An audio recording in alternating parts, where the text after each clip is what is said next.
Vamos a conversar con la ex ministra de Economía de la provincia de Buenos Aires, con Silvina Batakis, hoy una de las economistas del equipo del PJ bonaerense, sobre la situación, hoy en un 1 de agosto, donde así, súper tarifazo, súper aumentos, a partir de hoy aumenta todo, todas las tarifas, el combustible, las prepagas, la escuela privada, todo lo que se te ocurra a partir de hoy aumenta, donde el presidente Macri ha reconocido que la inflación va a ser de un 30%, hay muchos que suponen que va a ser más que eso.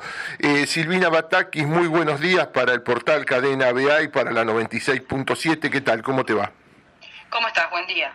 Bien, bien, muy bien, gracias por atendernos. Bueno, ¿qué panorama? Te pregunto, no sé si preguntártelo en lo personal o plural, porque decías sos parte de un equipo de economistas del PJ bonaerense, ¿estás teniendo o están teniendo de la economía argentina en este momento?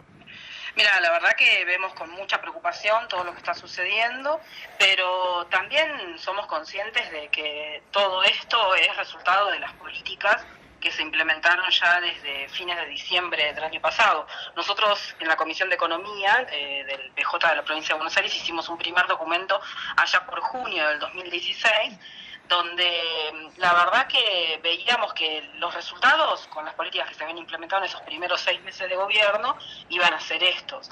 O sea, no es que hay una crisis internacional que está haciendo que sucedan estas cosas. La verdad que es esta política que el gobierno decide profundizar y, como vos decías hace un ratito, no es un mes que viene con muchos aumentos y estos aumentos retroalimentan a otros aumentos. Entonces yo, en lo personal, creo que la inflación va a ser muy por arriba del 30% este año. Sí, donde los 2 últimos meses suman alrededor del 5, más del 5, ¿verdad? Y sí, y ya tenemos un 16% en los primeros 6 meses del año. Pero más que nada, hagamos este análisis, ¿no?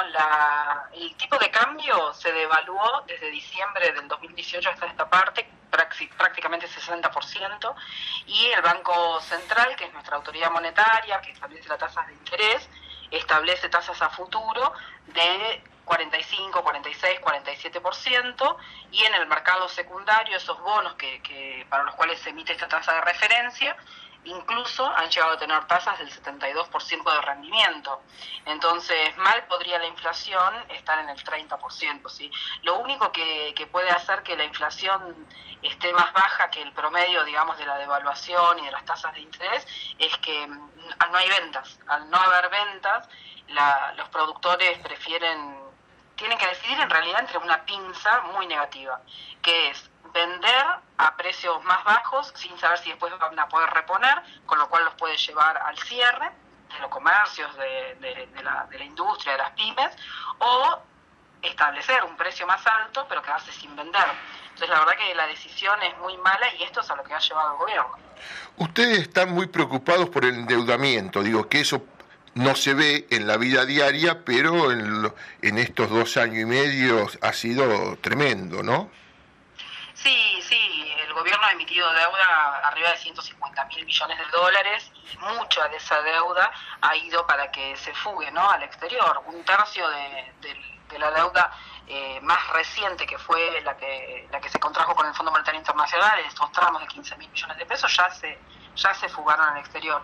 Y no se ve, es como algo intangible, pero en realidad cuando no tenés deuda, cuando los intereses que tenés que pagar caen mucho porque no tenés tanta deuda, que es lo que pasó en la gestión anterior, lo que se ve es que hay más obras, se generan puestos de trabajo, se puede invertir más en educación, se inauguraron miles y miles de escuelas en el total del país, se hicieron muchas rutas, se hicieron hospitales, lanzamos un cohete al espacio.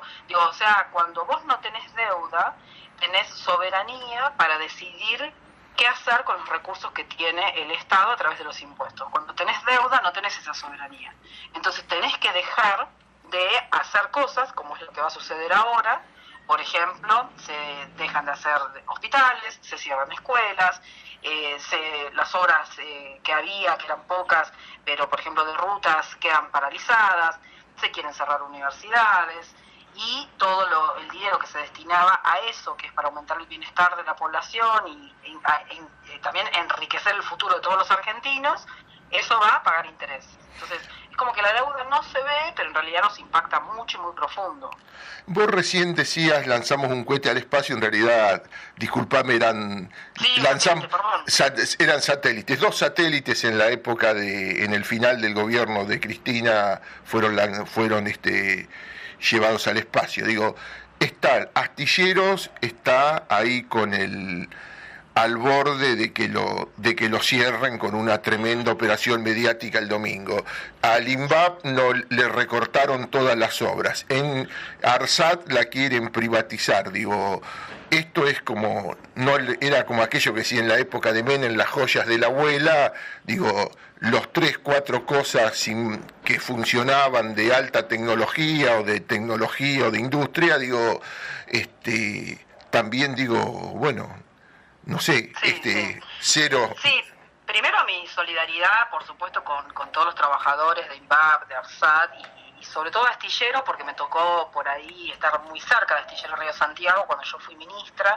Recuerdo que me invitaron a ver cómo eran los procesos de construcción, en particular el buque Eva Perón, que se votó en el año 2012, y yo recuerdo haber ido en fines del 2011, principio del 2012, y ver prácticamente ya terminado el buque, y la verdad que era una obra impresionante, o sea, y no fue hace 30 años esto, como se está diciendo.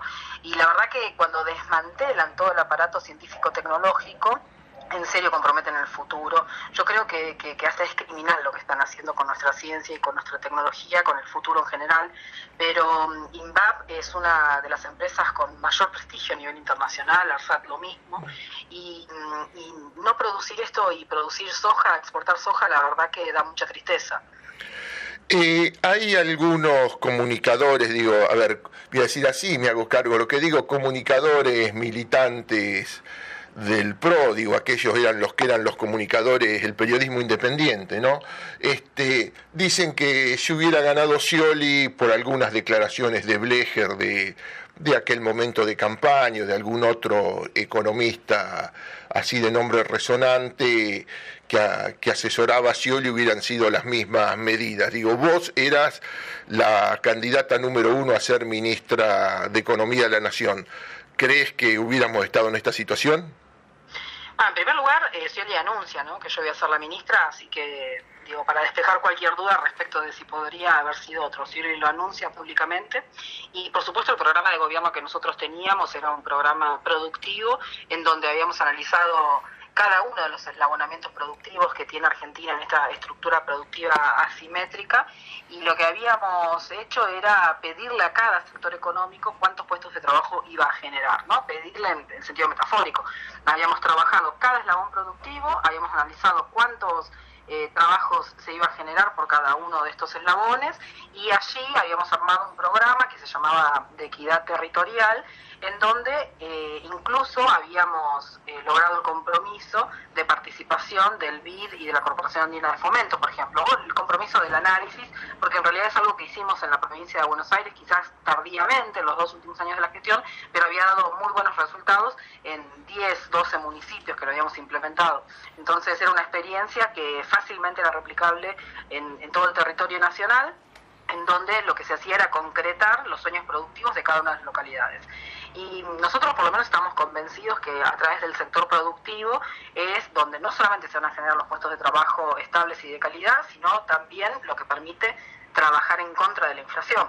La inflación, la verdad que es algo que en Argentina ha sido muy difícil de domar, a pesar de que el actual presidente dice que es una estupidez, y evidentemente los errores que han cometido en las estimaciones inflacionarias han sido rotundos, que muestran el fracaso absoluto de la política monetaria que ha implementado este gobierno, pero nosotros tampoco coincidimos en la forma en que este gobierno quiere combatir la inflación. O sea, nosotros hubiéramos implementado un programa de gobierno totalmente distinto a este, no hubiésemos pagado los fondos buitres como se pagó, hubiésemos seguido con una negociación con los fondos buitres, y hubiésemos pensado en la industria. Este gobierno no solamente no menciona la palabra industria, el presidente, por ejemplo, en en las aperturas de las sesiones ordinarias del Congreso, pero también la provincia de Buenos Aires no ha tenido ministro de producción por 8 o 9 meses, o sea, es algo que no les interesa lo que es el aparato productivo. Vinieron a hacer un saqueo a través del sistema financiero y es lo que están haciendo. Y nosotros de ninguna manera hubiéramos hecho eso. Y además, también tengamos en cuenta que la transición del año 2015 fue la mejor transición en nuestra historia democrática reciente. Digo, porque dicen la pesada herencia, la provincia quebrada, la verdad que son frases armadas que entraron inteligentemente, lo armaron y entraron en la población, en la ciudadanía, pero digo, tratemos todos de hacernos una autocrítica, una interpelación muy personal y comparemos cómo fue la transición del año 2015, cómo fue la del 2003, cómo fue la del 2001, la del 99, la del 82-83 mismo, la del 89. Digo, todas esas transiciones tenían crisis económica, casi todas diría yo. Algunas tenían crisis institucionales y otras crisis políticas. La conjunción de las tres, si se quiere, fue lo que sucedió en el año 2001. Pero el 2015 fue el único momento en nuestra historia democrática reciente en donde no había ninguna de las tres crisis.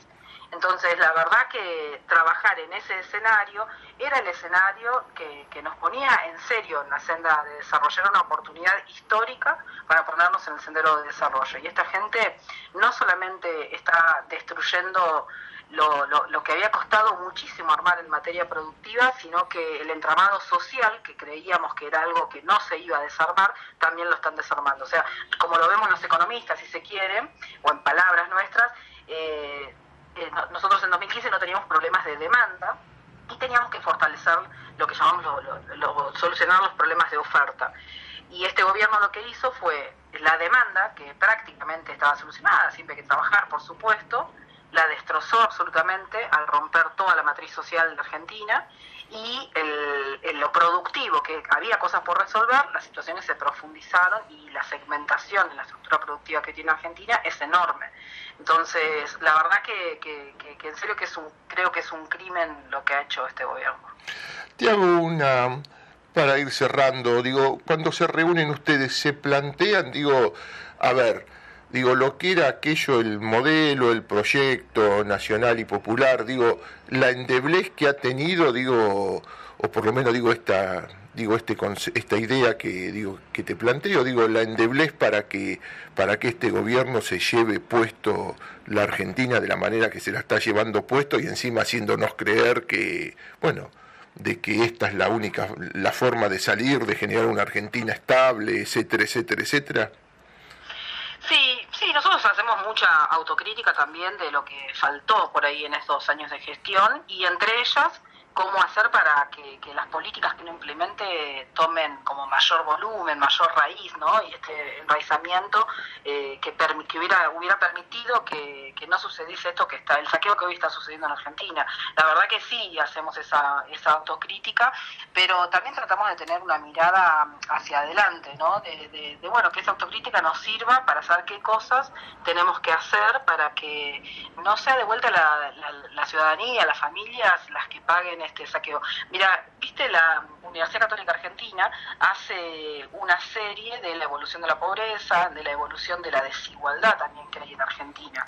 Y creo que ya lleva 15, 17 años, y en esos 15, 17 años había mejorado mucho la desigualdad en Argentina, que es un concepto que se utiliza más en el mundo que la pobreza incluso, porque por supuesto en otros países, en otras partes del mundo han combatido muy fuertemente la pobreza, tienen muy pocos niveles de pobreza, pero la desigualdad genera exclusión, genera violencia, genera falta de integración social y de tener metas como sociedad, ¿no? Entonces también es un tema que uno tiene que apuntar mucho. Y la verdad que cuando uno mira en esa serie, que es lo que pasó en el año 2016, 2017 y el primer semestre del 2018, lo que observa es que el 10% de la población más rica de Argentina se enriqueció fuertemente en estos 3 años. Entonces ellos vinieron a hacer eso, que el 10% de la población esté más rica, y lo consiguieron. ¿Esto cómo se hace? Bajando el salario de la clase trabajadora, de los más vulnerables, pero sobre todo de la clase media. Cuando a la clase media le eliminás todos los subsidios, cuando reconoces que la inflación puede ser superior al 30%, pero te plantás en una paritaria que en el mejor de los casos aparentemente podría llegar a ser el 20%, ese 10% de diferencia se lo lleva alguien. ¿Cómo se lleva eso? Con una tasa de interés del 47%. Entonces es muy claro que vinieron a hacer esto. La verdad que es lamentable, y creo que la autocrítica por supuesto la tenemos que hacer los dirigentes políticos, pero también en esta que vos decías en qué fallamos, creo que falló, si se quiere, el poder difundir y poder hacer una construcción de ciudadanos, ¿no? De ciudadanos con instrucción cívica. No sé cómo será ahora en el secundario la materia, pero yo recuerdo haber tenido instrucción cívica en el secundario por ahí en el último año, nada más, que era el que tuve en periodo democrático, y creo que nos falta mucho eso, tener conciencia social y conciencia cívica para poder decidir el voto. Digo, para cerrar, expectativas, positivas para el futuro, pensando en el 2019, ¿hay?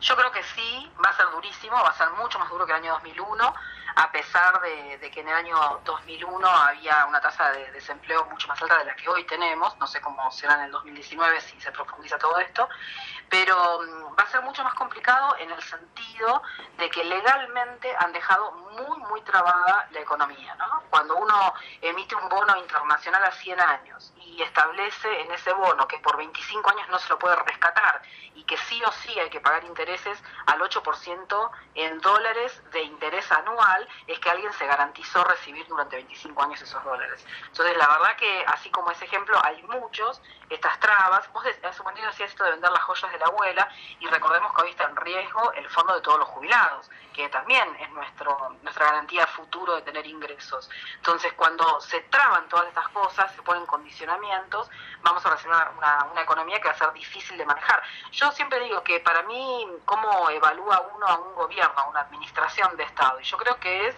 primero, por la cantidad de puestos de trabajo estables y de calidad que generó. Y en ese sentido, este gobierno está en -5.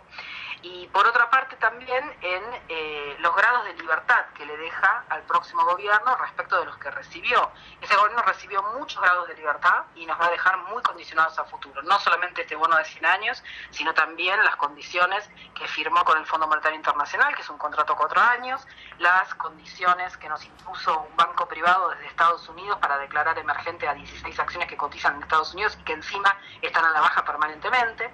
Y estos condicionamientos, nosotros, cuando se entregó el gobierno, no se entregó con condiciones. Sí había cosas por resolver. Argentina no era Disneylandia, la provincia de Buenos Aires tampoco, pero el 2015 era el mejor año de toda la historia para poder incidir en la transformación social verdadera y duradera. Batakis, ahora sí, para cerrar, contame algo de ese grupo Seibo, de tu futuro político. ¿Qué están pensando? Bueno, la verdad que nosotros somos varios dirigentes, cuadros políticos, cuadros territoriales, que por ahí nos conocíamos hace mucho, pero no encontrábamos un espacio que nos contuviese, y finalmente decidimos que éramos nosotros mismos los que nos conteníamos entre todos nosotros. Entonces decidimos armar este grupo que tiene una idea de pertenencia, por supuesto, y de coincidencias, pero que además sectorialmente cada uno reporta a lugares distintos. La ciencia está representada, las cooperativas están representadas, los empresarios, los sindicatos, y cada uno tiene su propio espacio, no pierde la identidad que va construyendo en ese espacio, pero todos abonamos a construir y poder incidir políticamente a través de Grupo Seibo, tanto en provincia de Buenos Aires como en Capital Federal. Estamos haciendo muchos encuentros y bueno, y la idea es estar en el 2019 listos para hacer propuestas y para poder llevarlas a cabo. Las propuestas, por supuesto, ya las estamos elaborando y creo que vamos a estar en condiciones de poder llevarlas a cabo en el lugar que nos toque estar. Silvina Batakis, muchísimas gracias, un gran abrazo, gracias por la nota, abrazo. Beso grande, chao. Chau, chau.